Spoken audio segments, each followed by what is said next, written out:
ዓለም አቀፉ ማህበረሰብ የምትሻውን ትኩረት ያልሰጣት ምድራችን ጥበቃ ስትሻ ችላ ተብላለችና ዛሬ በርካቶችን ዋጋ ያስከፈለች ትገኛለች። በድርቅና በከፍተኛ ሙቀት በአውሎ ነፋስ የታጀበ አደገኛ ዝናብና ርዕደ መሬት የጎርፍ መጥለቅለቅና ሌሎችም የምድር መቆጣት የወለዳቸው ምላሾች የመቶ ሺዎችን ሕይወት የሚነጥቁ ሚሊዮኖችን የሚያፈናቅሉ የዓለም ገጽታዎች መሆናቸው የሚታመን ሀቅ ነው። ከሰሞኑን በአውሮፓ ምድር የተከሰተውን ከፍተኛ የሙቀት መጨመር በስፍራው ሆነው የተመለከቱትን በኢትዮጵያ የተባበሩት መንግስታት ልዩ መልእክተኛ ሳሙኤል ጊባይዲዶ ትላንት በእንጦጦ አረንጓዴ አሻራቸውን እያኖሩ በተገናኘንበት ወቅት ይህንኑ ገጠመኛቸውን አጋሩን። እኛ ምድራችንን ለመጠበቅ መስራት እንችላለን። ምድራችንን ጠበቅን ማለት ደግሞ ራሳችንን ጠበቅን ማለት ነው። በዓለም ከፍተኛ የሙቀት መጨመርን እየተመለከትን ነው። ባለፈው ሳምንት እንግሊዝ ነበርኩ። ከዚህ በፊት ያላየሁት ከፍተኛ ሙቀት መጠን መጨመር ነው የገጠመኝ። ይህ የሚያስመለክተን ኢትዮጵያ የመሪነቱን ሚና እየተጫወተች እንደሆነ ነው። ለመጪው ትውልድ ጭምር የሚሸጋገር ስራ እየሰራች ነው። እዚህ በመገኘታችን የዚህ ጠቃሚ ራዕይ አካል በመሆናችን በጣም ክብር ተሰምቶናል። በርካታ ኢትዮጵያውያን በየዓመቱ በመውጣት ችግኝ እየተከሉ ለምድር ትኩረታቸውን እያረጋገጡ ነው።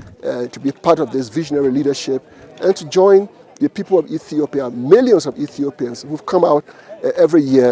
ለዚህም ነው ይላሉ በኢትዮጵያ በኢፌዴሪ ጠቅላይ ሚኒስትር ዶክተር አብይ አህመድ መሪነት የተጀመረው የአረንጓዴ አሻራ ንቅናቄ ዓላማ ትኩረታቸውን የሳበው። ለዚህም በኢትዮጵያ ከተገኙበት ጊዜ ጀምሮ ይህ ተግባር እንዳያመልጣቸው ይጥሩ እንደነበር ያስረዳሉ።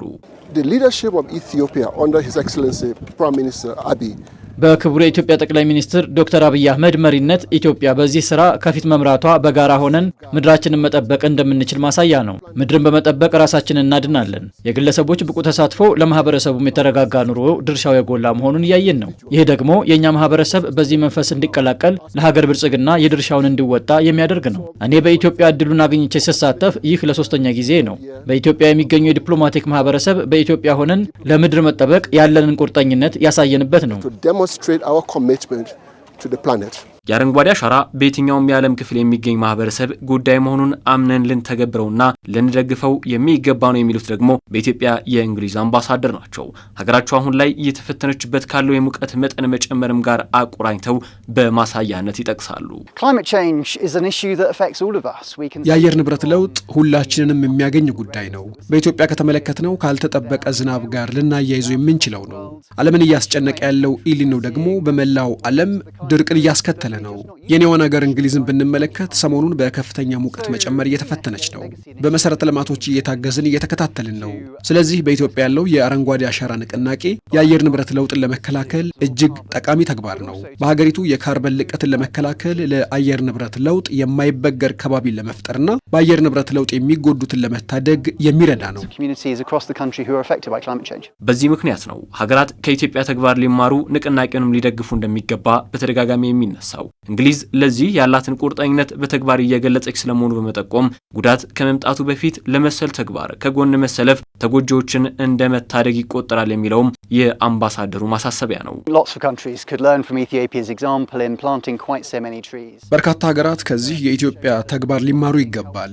በርካታ ችግኞችን ለተከታታይ ዓመታት እየተከሉ ነው። የካርበን ልቀትን ለመቀነስ ዛፎችን መትከል ምን ያህል አስተዋጽኦ እንዳለው በርካታ ጥናቶች ተደርገዋል።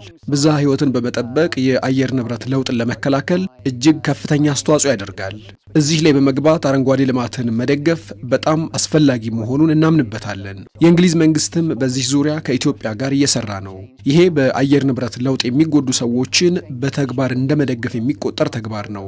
የአየር ንብረት ለውጥ ጉዳይ የሁሉም ዓለም አፋጣኝ የተግባር እርምጃን የሚሻ ነው። ለዚህም ነው ከኢትዮጵያ ጋር መስራት የግድ የሚለን።